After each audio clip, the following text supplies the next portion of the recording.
So, one of the things that will make this walk of faith easy is knowing that this walk of faith isn't always easy. And I know you're probably out there saying, Brian, that sounds so contradictory, but just hear me out for a moment. Because when you think about life and you think about, our faith and walking with Christ, one of the things that we're not often told, especially today, is that, our walk of faith isn't going to be easy. Like there are going to be hard times. Although you're saved, although you follow God, although you accept Jesus as your Lord and Savior, you're going to have difficult times. You're still going to have doubts. You're going to have anxieties. You may be times where you feel depressed. There may be times where you want to give up completely and your life ultimately isn't going to look the way that you always envision it to. And I think that when you come face to face with that reality, it puts you on a level playing field of understanding that, for the core concept of life, we don't have to always have it together. We don't always have to be 100%, because it's in those times where we're not 100% and we have the belief that everything is going to be,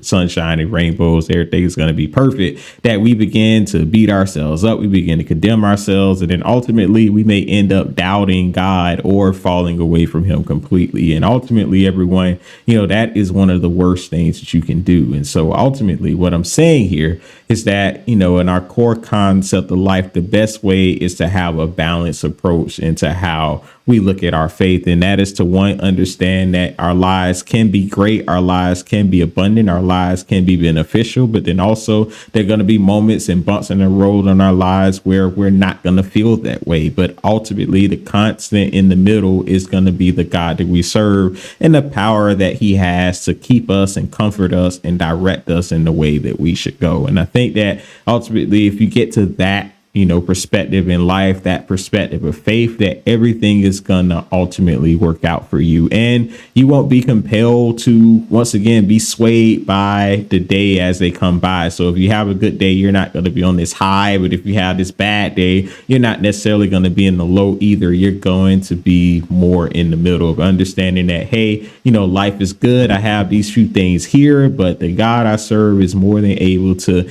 keep me and guide me and lead me down the path that I'm ultimately supposed to go. And even if it doesn't look the way I envision it to, although it may not be working out the way I desire it to, I know that I put my trust in God, and because my trust is in him, it's ultimately going to work out for my good. And I think that if you keep that perspective, if you look at your life in that way, that, you will truly be able to live and walk this reality of faith as it is, and truly accept Jesus and all the beautiful things that he offers, even in times where we may feel our flaws and imperfections take root.